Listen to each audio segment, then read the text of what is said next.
you know it's true. You know it's true. I've been holding on for a reaction, but it's the same thing every day. Oh, my tiny distractions, they come and take my life away. Oh yeah, and the whispering of the wise never entertain. We love Floater so much that 7 years ago we bought Elemental Records, and we've been making Floater records ever since. When you listen to their music and you go to a show, it really touches your soul, and really you get the music. It's like more than just music. It kind of seeps into your life, and you don't want to be without it, you know? You can't imagine a time when you didn't listen to Floater.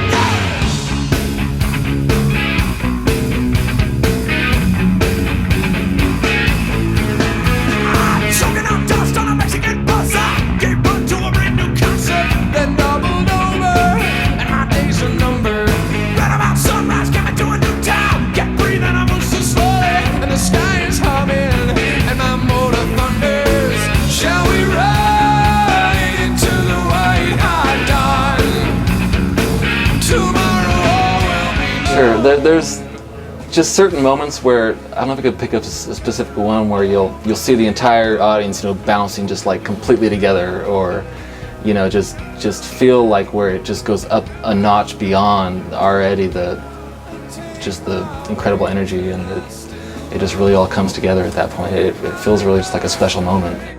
The live experience of Floater is like nothing else I've ever, they have such raw passion that just reaches out and grabs you by the heart and won't let you not pay attention. And once you've been, if you really enjoy it, then you can't miss it.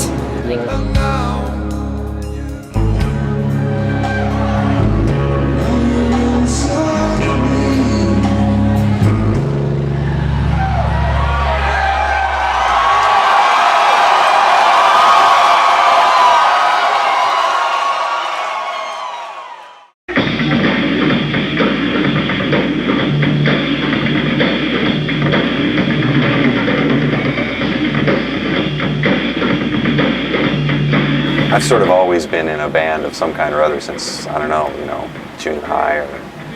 I just went out and put out flyers at music stores. Just said, looking for drummer, and at that time I was playing guitar, so I said I was looking for a drummer and a bass player. And met Pete, and ended up, Pete and I were jamming together for a while before the two of us met Dave in a couple of different bands under a couple of different names. And when Dave came along, he was very, very shy. And we actually met Dave because his roommate at the time was a fan of the band that Pete and I were in. And he came up to me after a show and he said, "You've got to meet my roommate Dave. He's a great guitar player, and he's better than your guitar player." And so Dave was very shy and awkward about it, and we said, "Well, you should come out and play with us," and he did. And I said, "Well, hell with guitar. I'm playing bass from now on," because once you see Dave play, you don't want to play guitar anymore. and on we went.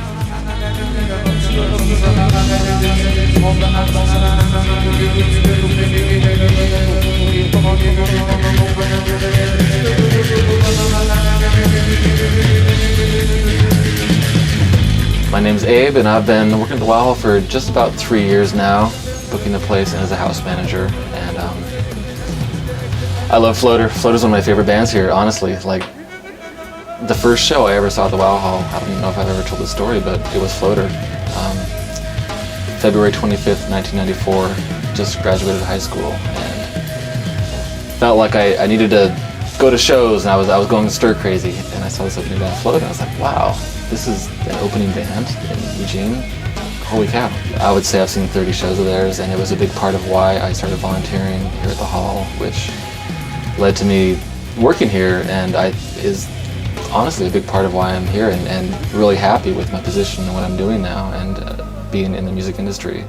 Justin Maximov, worked for Monkey Presents. We booked Rock Candy in Seattle, and then Rock Candy in Portland, which then became La Luna, and then here to the Brickworks.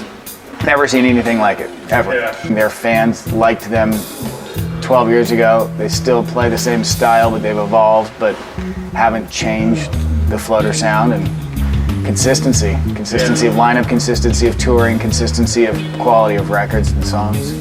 The line the other night was the longest line I've ever seen. 2.5 blocks. People start showing up for Floater 10 a.m., which doesn't happen with any other band.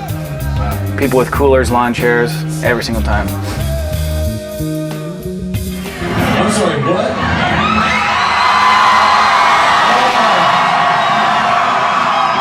You know, they change the setup every night. They keep it fresh for them, for the fans, and it really shows because when they're on stage and you know they've got a set they really enjoy, they go crazy, and it makes the fans really connect with it.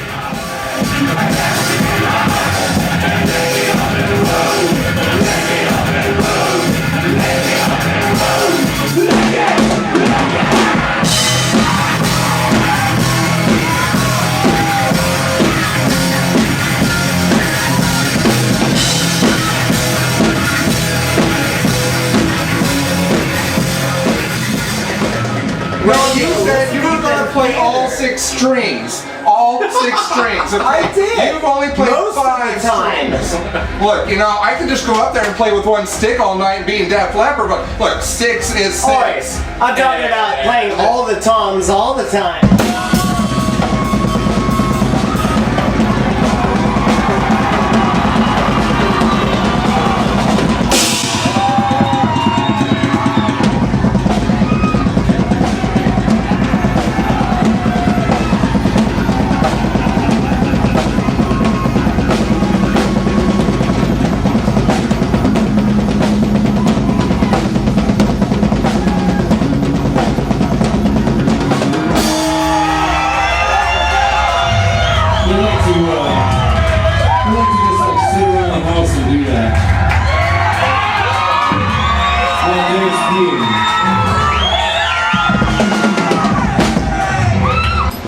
Pancakes.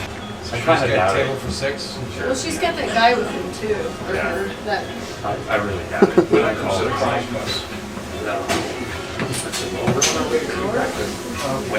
Good? Next to you, Dad. Is that the bastard breakfast? What is that? No. Sampler that's started.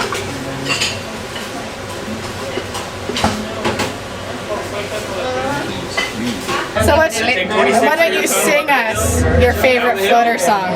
Show me how it goes. The truth is, I practice all the lyrics in case Rob one day doesn't have a voice and I need to step in. Is there a fog machine? And yes, there is. I have it warming up right now. Thank you very much. I'm gonna have to go home if the band is gonna have incense or fog. That's the band smoking up. I practice the moves, you know. You got it down?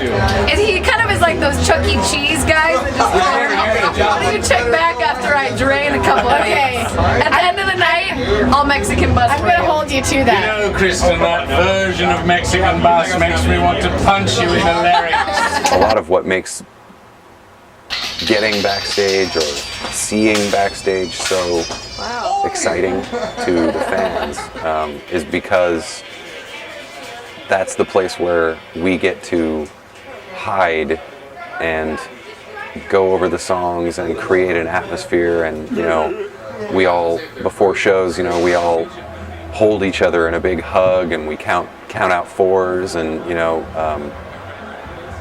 it's a really big emotional experience for us, and it creates a lot of the vibe for the show. God, you guys are sexy bitches!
Take that, Mark. Mic on it, so you better fucking play it. Right. No, that means he will. Yeah. Okay. Dear Mom, camp has been great.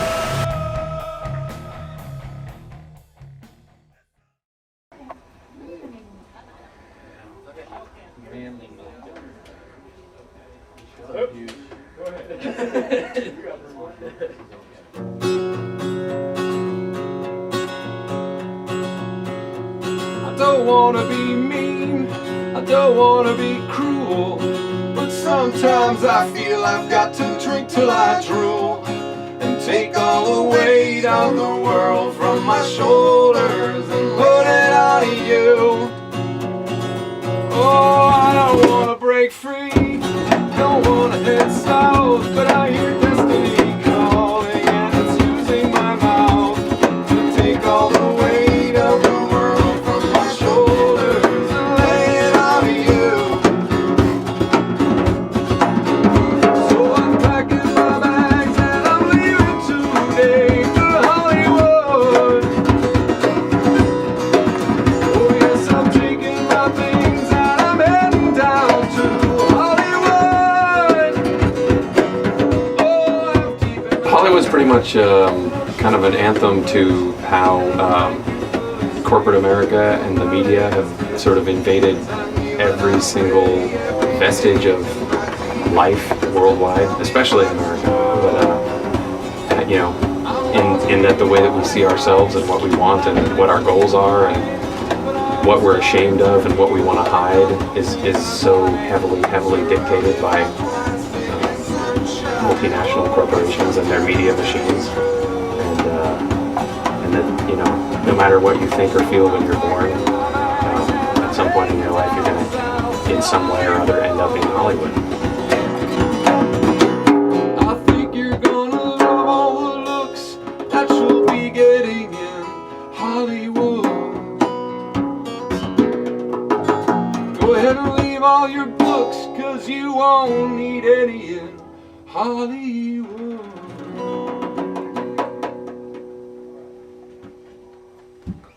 That was fun. That was lovely. That was lovely. So my thought was like, well, you know, I'll pitch it out, and if everybody goes like, yeah, cool, and it works, then we could just throw it on the set list and maybe pitch it as a tune for the record, you know? A minor, D minor, A minor, D minor, and then it has that little thing that goes. Remember that?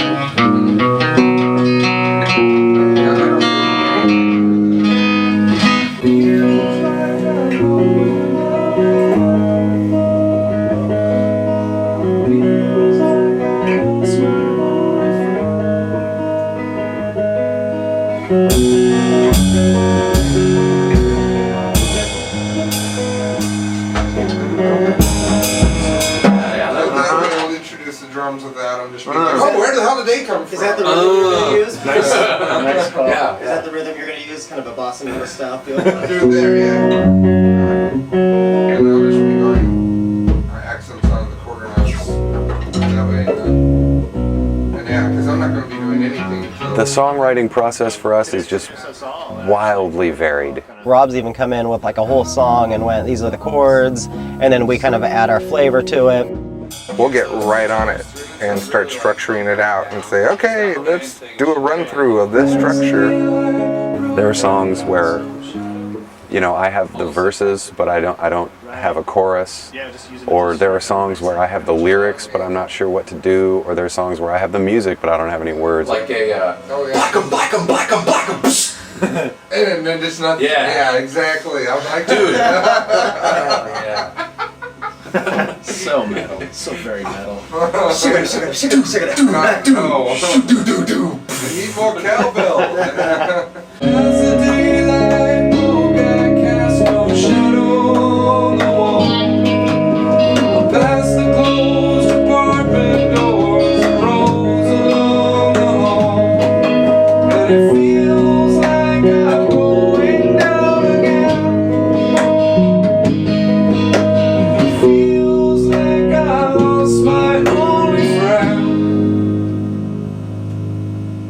Well, that was easy. Yeah, why not just like one big prize one that's just the one run more through. Do like a third time-ish the guitar. Are you talking about the, That's it. you know what we also could do is go, Resolve. Yeah, because otherwise we're all just gonna drastically stop. If it was like that.